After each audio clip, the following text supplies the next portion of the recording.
दोस्तों, इस दुनिया में कोई भी इंसान ऐसा नहीं है जिसके पास कोई प्रॉब्लम ना हो और इस दुनिया की कोई ऐसी प्रॉब्लम भी नहीं है जिसका कोई समाधान ना हो।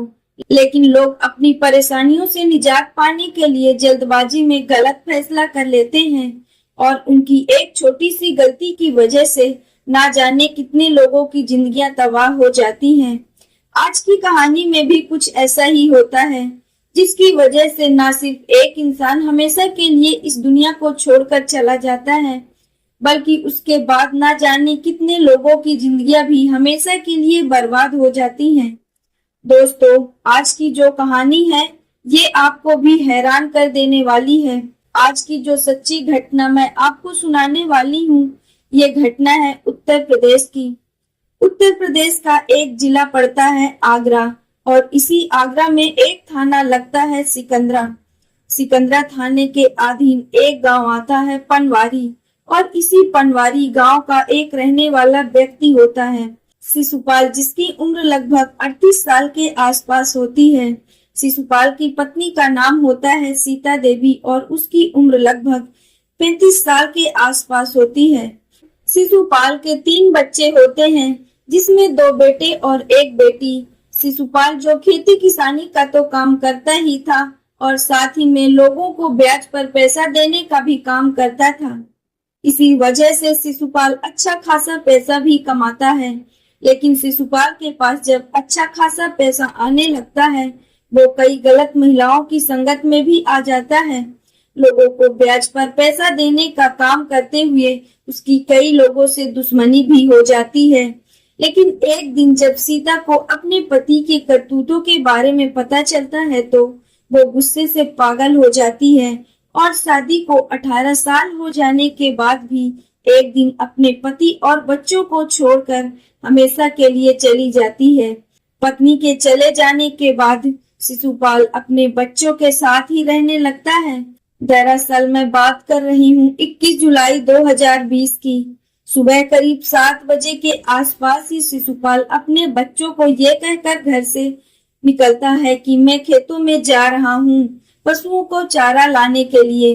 लेकिन दोपहर तक भी जब शिशुपाल घर वापस नहीं आता है तो उसके बच्चे शिशुपाल के नंबर पर फोन करते हैं, लेकिन शिशुपाल का नंबर भी स्विच ऑफ होता है। शिशुपाल के बच्चे अपने पिता को हर जगह पर तलाश करते हैं, लेकिन तलाश करने के बाद भी शिशुपाल का कहीं कुछ सुराग नहीं मिलता है और धीरे धीरे लगभग 1 सप्ताह बीत जाते हैं। लेकिन इसके बावजूद भी शिशुपाल वापस अपने घर नहीं आता है। जब 1 सप्ताह का समय गुजर जाता है तो शिशुपाल का कहीं कुछ पता नहीं चलता है और फिर 30 जुलाई 2020 को शिशुपाल का छोटा भाई नवल सिंह सिकंदरा थाने में जाता है और अपने भाई की गुमशुदगी का रिपोर्ट दर्ज करा देता है।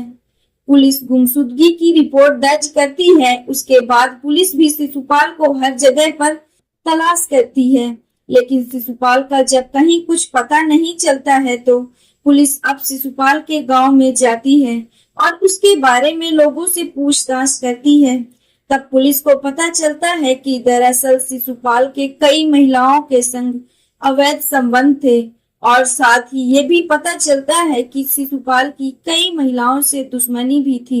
इस बारे में पुलिस जब शिशुपाल के छोटे भाई नवल सिंह से पूछताछ करती है कि क्या तुम्हारे भाई की किसी के साथ में दुश्मनी थी, नवल सिंह जवाब देता है कि सर, मेरे भाई का अगर एक दुश्मन होता तो मैं आपको बताता।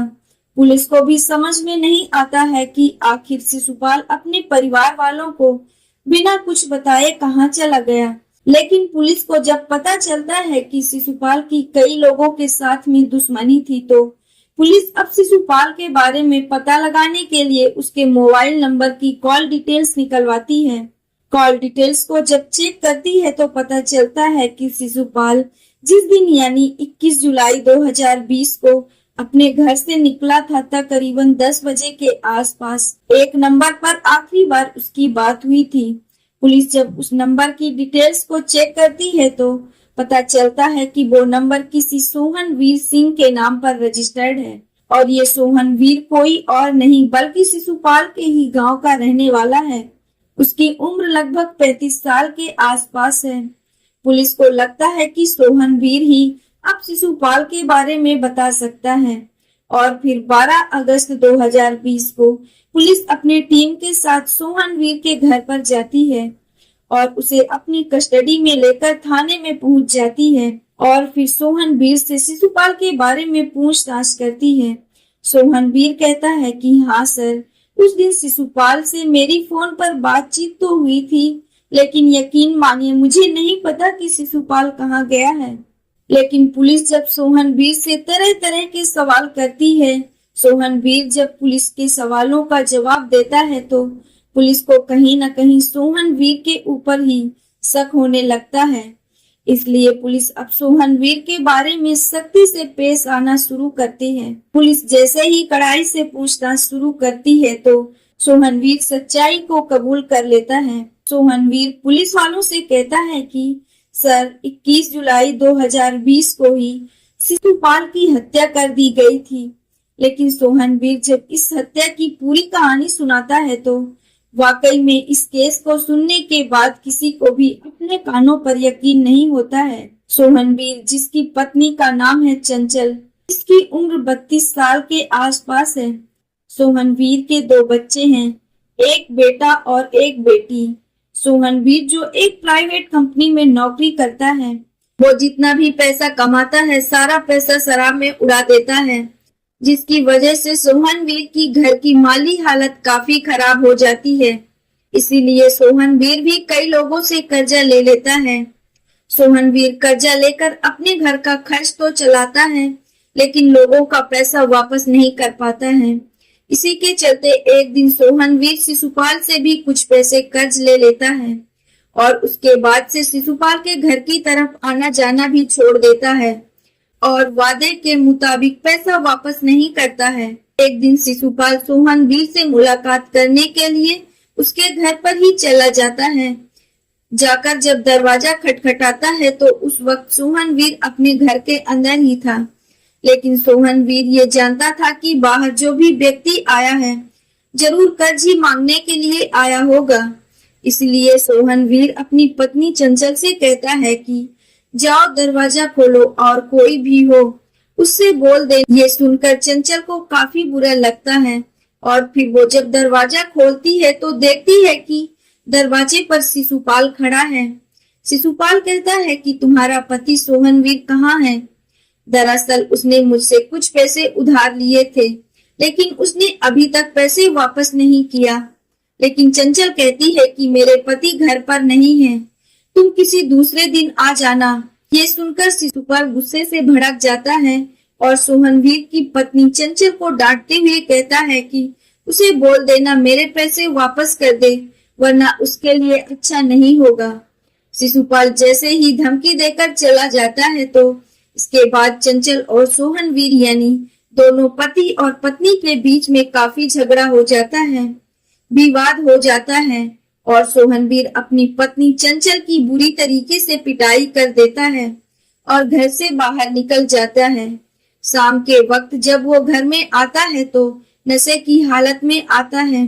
इधर उसकी पत्नी चंचल को पिटाई की वजह से शरीर में काफी दर्द होता है, लेकिन सोहनवीर अपनी पत्नी से उसकी तबीयत के बारे में कुछ भी पूछता नहीं है और नशे की हालत में ही गहरी नींद सो जाता है। इधर चंचल को भी लगता है कि अब उसका गुजारा सोहनवीर के साथ नहीं हो सकता, क्योंकि जितना भी वो पैसा कमाता है वो सारा पैसा शराब में ही उड़ा देता है। चंचल अपनी तमाम कोशिशें कर लेती है, लेकिन सोहनवीर शराब छोड़ने के लिए तैयार ही नहीं होता है। वादे के मुताबिक 4 दिन के बाद शिशुपाल फिर से सोहनवीर के घर जाता है, लेकिन उस दिन सोहनवीर अपने घर पर नहीं था। चंचल जैसे ही दरवाजा खोलती है और शिशुपाल को अपने घर के अंदर ही बुला लेती है। दरअसल चंचल को लगता है कि शिशुपाल के पास अच्छा खासा पैसा है, इसलिए चंचल शिशुपाल के सामने अपने शरीर की नुमाइश करने लगती है।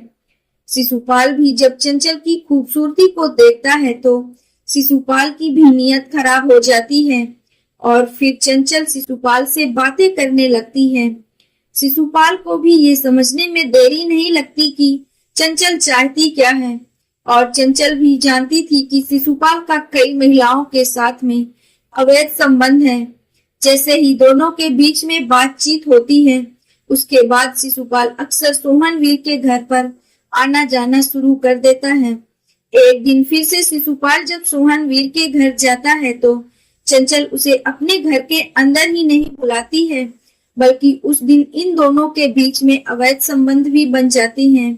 और चंचल को शिशुपाल के साथ में अवैध संबंध बनाने में ज्यादा मजा आता है।